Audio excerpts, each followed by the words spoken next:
New York City, New York, Madison Square Garden, main arena floor, September 8, 1972, Friday evening, 8:30 p.m. The Garden has seen everything. This is not a promotional claim. It is a statement of architectural fact. Madison Square Garden on 7th Avenue has been the venue for the most significant events that New York City has produced across every category of public spectacle that New York City produces. Boxing matches that decided the course of sports history, political conventions that decided the course of national history, concerts that generated the specific mass emotional experience that only certain music in certain rooms can generate. The building has absorbed all of it. It carries all of it in its concrete and its steel and its specific quality of air that is not quite like the air in any other building on Earth, because no other building on Earth has held what this one has held. Tonight it holds something it has not held before. The attendance is 19,411 people. Not the maximum capacity of the Garden, which is slightly higher, but a number that represents something more than a filled room, because the specific 19,411 people who are here tonight are here for a reason that the Garden's long institutional memory does not have a prior example of, a reason that has been generating the specific kind of attention that only arrives when two worlds that have always existed in parallel and have never intersected are about to intersect in the one way that produces definitive information about what happens when they do. The reason is a card, a professional wrestling card. A World Wrestling Federation event. 5 matches, running from the undercard through the main event, the standard architecture of a professional wrestling evening at its highest level of production. Except that tonight there is a 6th element, an element that the WWF's promotional material has been building toward for 6 weeks. An element that has generated more advanced ticket interest than any single non-championship event in the Garden's professional wrestling history. An element described in the promotional materials with the specific language that professional wrestling's promotional apparatus uses when it wants to say something true while simultaneously making it sound larger than what truth usually sounds like. The language says, Bruce Lee, live at Madison Square Garden, in the ring. The truth behind the language requires context. The context begins 8 weeks earlier at a production meeting in the offices of Vincent McMahon Sr., who runs the WWF with the specific combination of business acumen and theatrical instinct that professional wrestling at the highest level requires. A meeting that was convened for the purpose of discussing what the fall season's Garden card needed to do that the previous season's Garden cards had not done. The answer that the meeting arrived at was genuine unpredictability. Professional wrestling's genius is the genius of controlled narrative. The outcomes are known in advance. The story arcs are designed by writers with the deliberate intentionality of novelists. The physical performances within those arcs are executed by athletes whose specific skill set includes the capacity to make controlled choreography look like uncontrolled combat, and the best of them do this with a conviction that produces in audiences an emotional investment as real as the investment produced by genuinely uncontrolled sport. But the control is the limit. The audience's knowledge of the control is the limit. What the audience cannot have inside the controlled narrative is genuine surprise, genuine uncertainty, genuine not knowing. Because genuine not knowing is incompatible with knowing that the outcomes have been decided before the performance begins.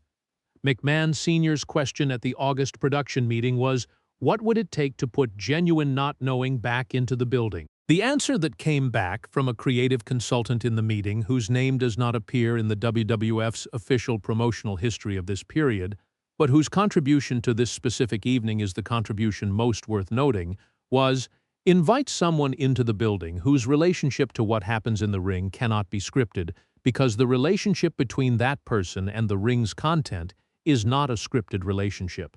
Invite someone for whom the outcome genuinely cannot be predetermined because they genuinely do not operate within the predetermined outcome system. Invite Bruce Lee.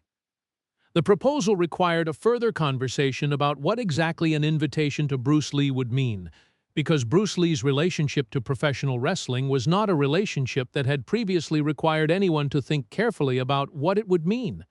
He was a martial artist, and a filmmaker, and a philosopher of combat, not a professional wrestler, and the intersection between those categories and what the WWF did on its cards required someone to define what the intersection actually was before it could be built into an evening's card. The definition that was eventually developed through 3 weeks of conversation between McMahon Sr.'s team and the intermediary who made the initial contact with Bruce's representatives was this.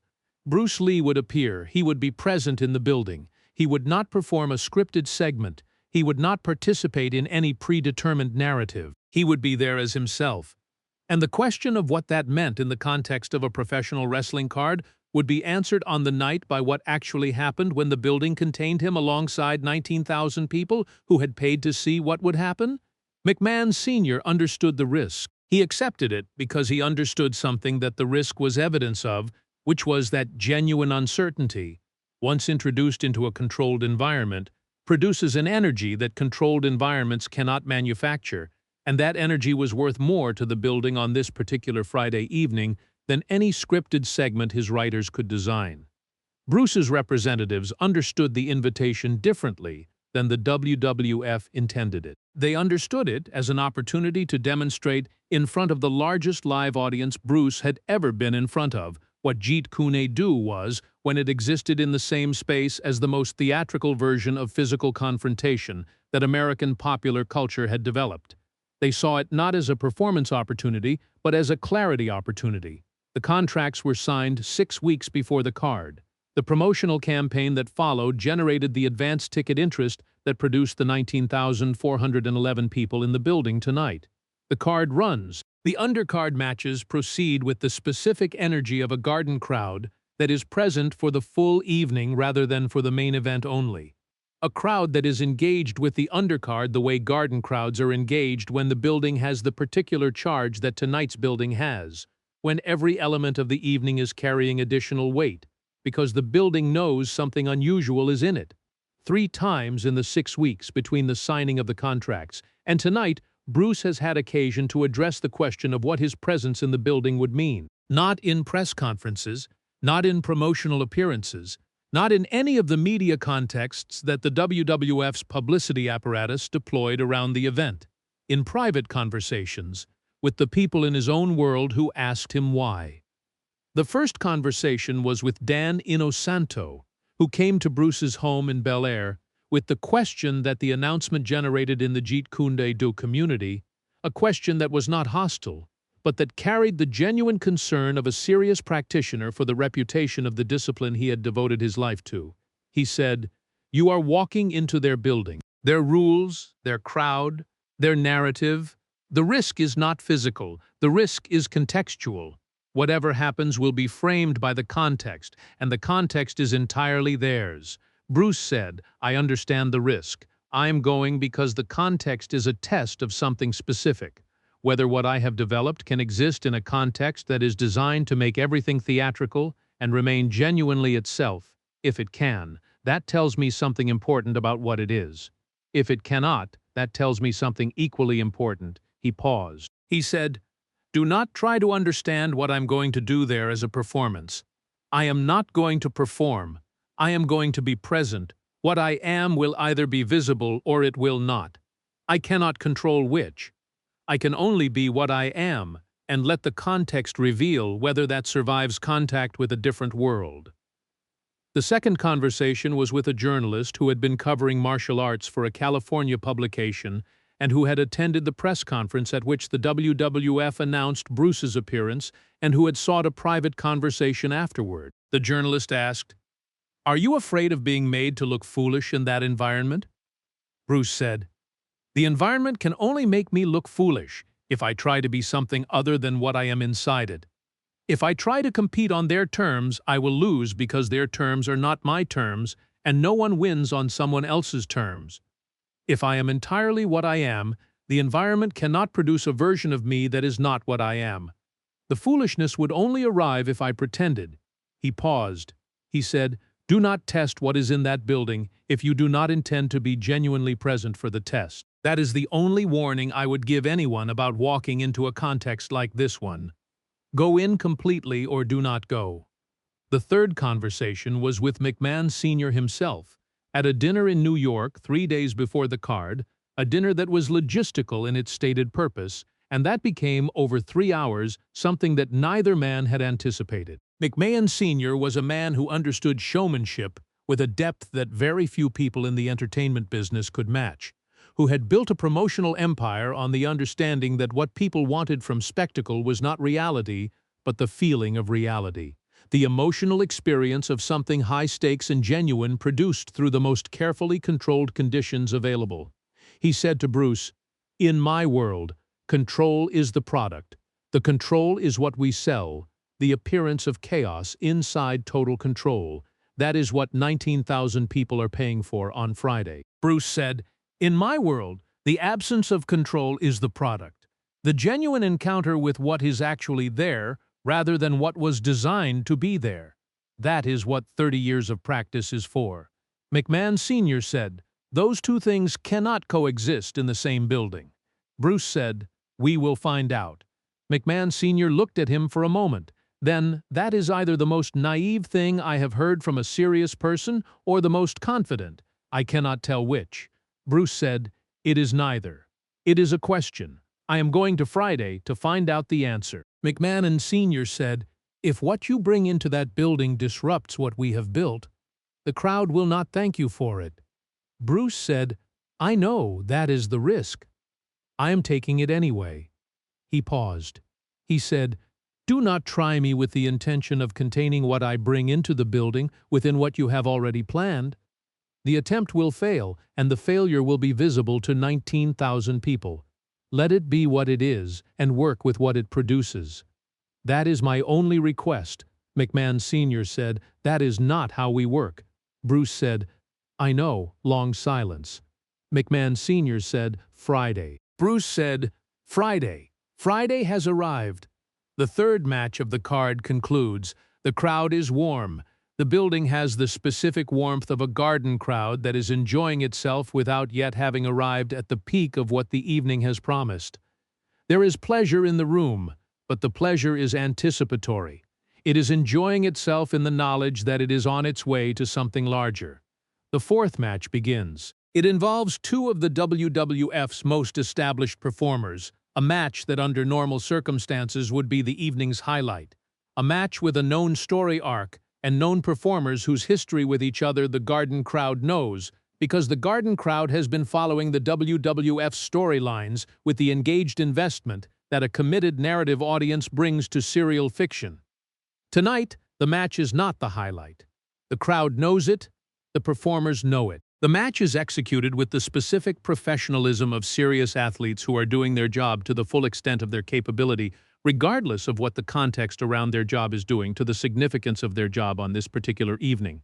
They perform. The crowd responds. The match concludes, and then the music stops and the lights in the arena shift in the specific way that Madison Square Garden's production team shifts the lights when something is about to happen that does not fit within the card's established visual vocabulary.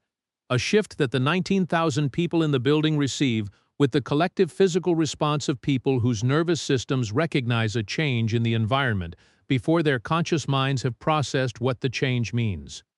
Bruce Lee enters through the South Tunnel. He enters alone. No music, no entrance pyrotechnics, no entourage, no promotional imagery on the Garden's overhead screens, because the agreement that was reached with the WWF was that his entrance would be his entrance, unaugmented, the thing itself rather than the production of the thing. He walks up the tunnel ramp and onto the arena floor, and turns toward the ring and begins crossing the floor toward it. The 19,000 people in Madison Square Garden produce a sound.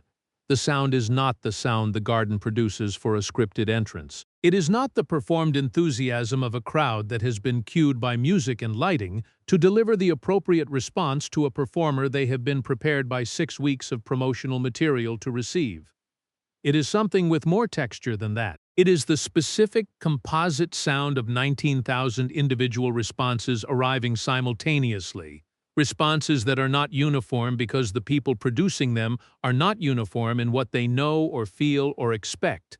A sound that contains within it wrestling fans who have come to see something novel and do not know how to categorize what they are seeing, martial arts practitioners who have come specifically because Bruce Lee is here and whose response carries the specific resonance of recognition, journalists and industry people whose responses contain the evaluative quality of people watching something that their professional interest requires them to assess, and ordinary people whose response is the purest response in the building, because it is simply the response of 19,000 nervous systems to the physical presence of someone who carries in their body a quality that produces in other bodies an involuntary response before any assessment has been made. Bruce reaches the ring and climbs the steps and enters through the ropes and stands in the center. The WWF ring is not a martial arts dojo. It is not the Butokuden or the Civic Auditorium Arena or any of the spaces that Bruce's physical expression has previously been required to exist in. It is a professional wrestling ring built to specific dimensions and with specific construction that serves the specific requirements of professional wrestling, with the particular bounce and give of the ropes and the particular surface of the canvas that are calibrated to the needs of a discipline that uses the ring's physical properties as part of its vocabulary. Bruce stands in it, and it is immediately, visibly, a different thing than anything the ring has contained before tonight. Not because of size. The ring has contained very large people, and they filled it with their size. Not because of presence. The ring has contained performers whose capacity for theatrical presence is at the highest level that theatrical presence reaches, not because of anything that can be named with a single attribute. Because of the specific totality of what is standing in the ring, the complete integration of physical and philosophical and perceptual capacity that 30 years of specific practice has produced in one person, expressed in the simple act of standing in the center of a professional wrestling ring in Madison Square Garden on a Friday evening in September 1972. The crowd is very loud, and then it is very quiet. The quiet arrives when people stop producing their own sounds in order to receive more fully what is in the ring. The crowd goes quiet, the way rooms go quiet, when they understand that the noise they are making is preventing them from fully receiving what is available to be received. Bruce speaks. He does not have a microphone in the way that the WWF's performers have microphones, the handheld microphone with the WWF branding that is part of the promotional vocabulary of the segment. He has agreed to a house microphone, a fixed microphone on a stand at the center of the ring, because his preference would have been no microphone, but the building's acoustics make no microphone impractical for communication with 19,000 people. He says, "I am not a wrestler."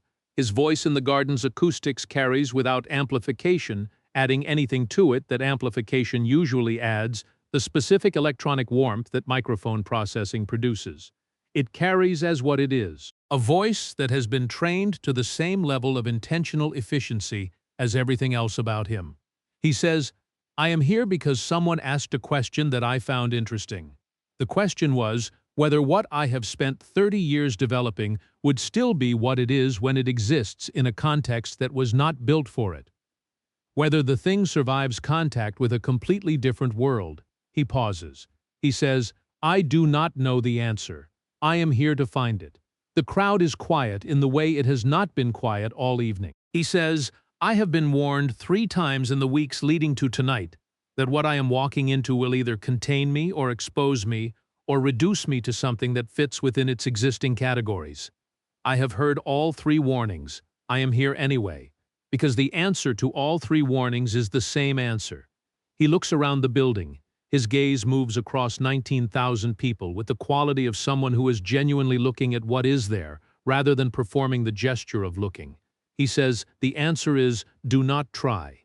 He says it without aggression, without the theatrical menace that the WWF's performers deploy when they are building towards something violent, without any of the performance vocabulary of the context he is standing in.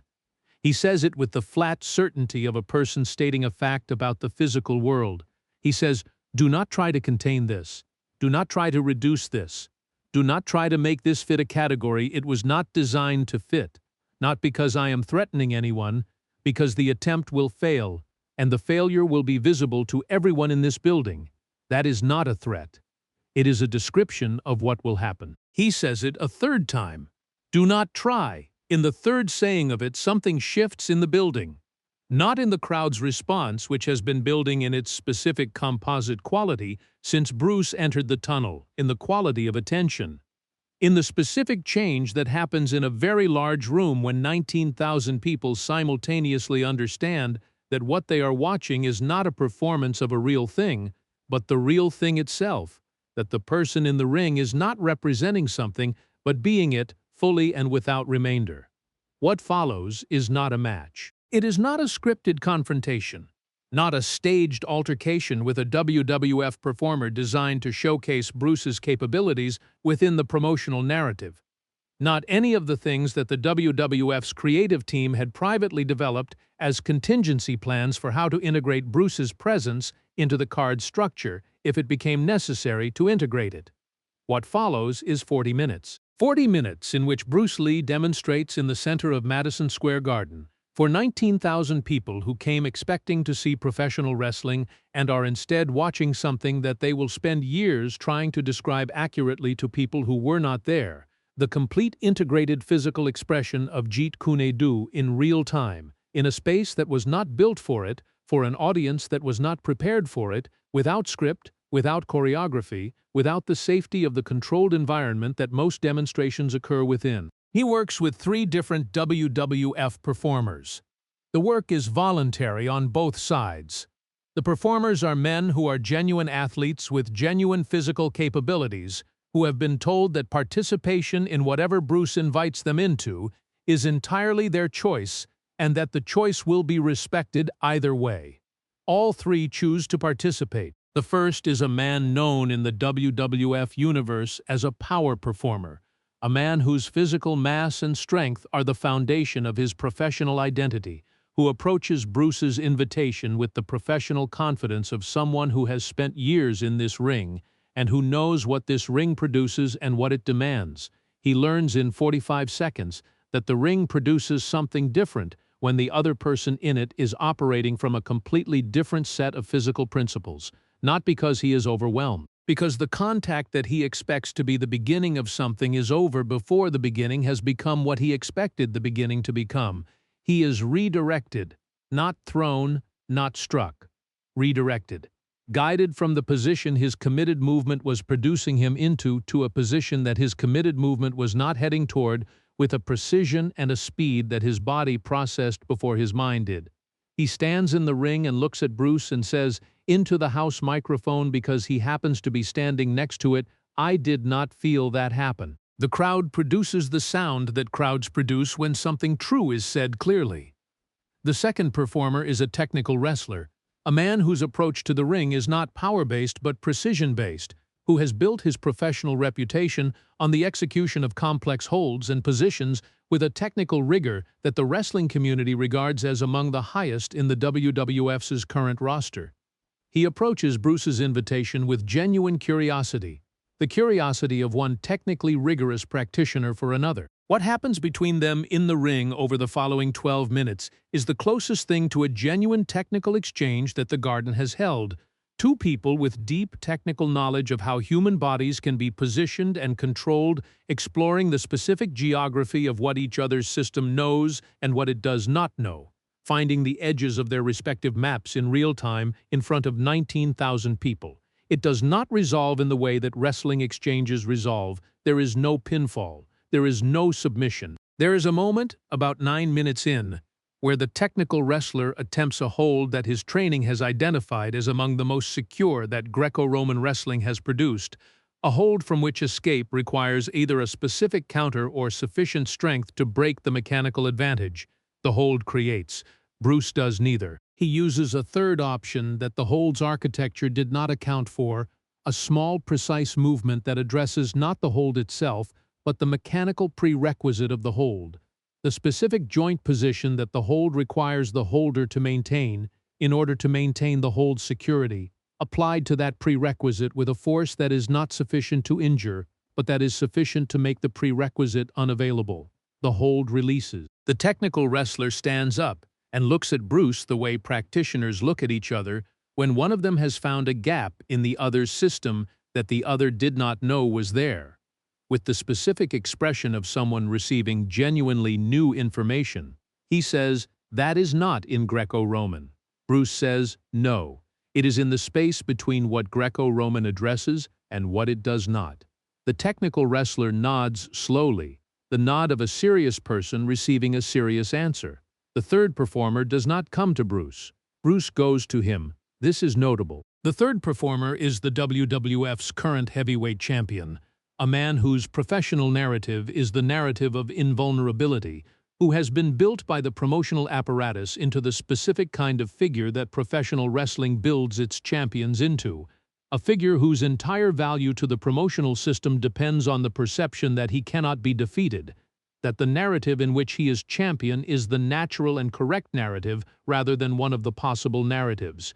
He is standing at ringside when Bruce approaches the ropes and looks at him. Bruce says, "I'm not here to take your title or your story. I'm here to ask you something." The champion looks at him.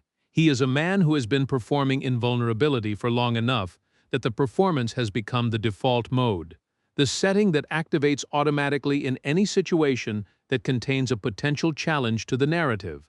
The performance activates now. It produces the expression and the bearing and the quality of physical presence that the narrative requires.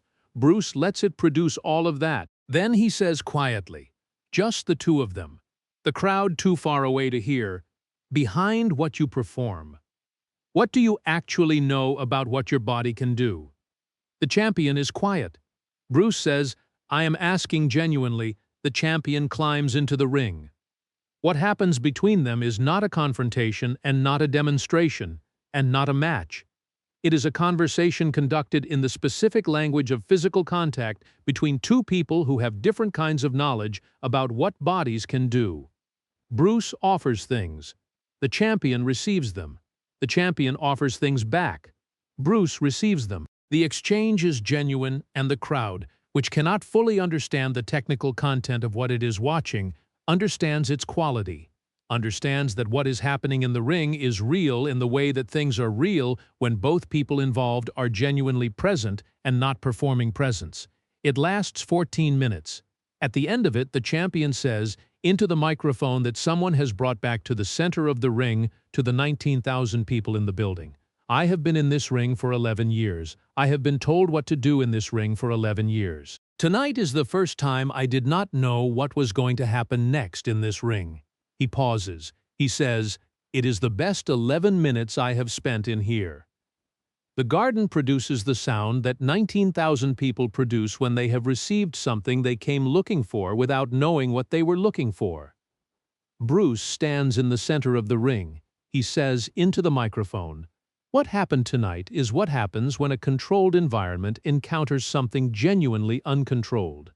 The control does not disappear. It finds the limits of where it applies, and everything outside those limits becomes what it actually is.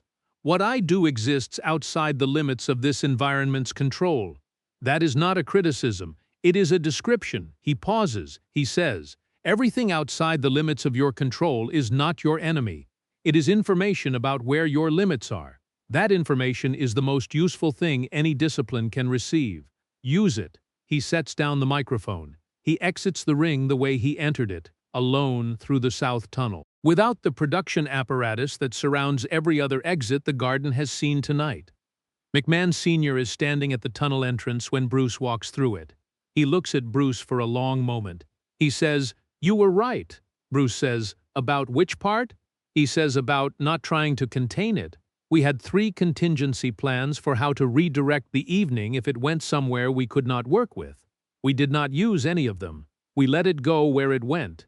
He pauses. He says, 19,000 people just watched something that we will not be able to recreate because it required not trying to recreate it. The moment we try to recreate it, we turn it into something scripted, and it stops being what it was." Bruce says, "Yes." McMahon Sr. says, "That is a hell of a business problem." Bruce says, "It is not a business problem. It is the nature of the thing. Genuine things cannot be reproduced on demand. They can only be found again by going back to the conditions that produce them. For this building, that means occasionally putting something genuinely unscripted in the ring and accepting that the outcome cannot be controlled." McMahon Sr. says, "That is not how we work." Bruce says, "I know." McMahon Sr. looks at him. He says, "You said that before." Bruce says, "It is still true." he walks out of Madison Square Garden into the September evening of New York City. The building behind him continues. The main event runs. The 19,000 people watch it with the specific quality of attention of people who have already received the main event of their evening and who are watching the scheduled main event with the generous surplus attention of people who have more capacity than is currently being required of them. The conversations that begin in the garden that night and that continue in diners and cabs and apartments across the city and that spread across the country through the specific networks that carried significant things in 1972 are not conversations about who won. There was no winning. There was no result to analyze in the way that sports results are analyzed. The conversations are about what it felt like to be in the building, when the controlled environment encountered the uncontrolled thing and did not collapse but expanded, when the limits of one world became visible through contact with what existed outside those limits, when 19,000 people who came for a show received something that was not a show. The 3 warnings Bruce gave in the 6 weeks before September 8th were understood by the people who heard them as warnings about him, as statements about what he was capable of producing if challenged. That was not what they were.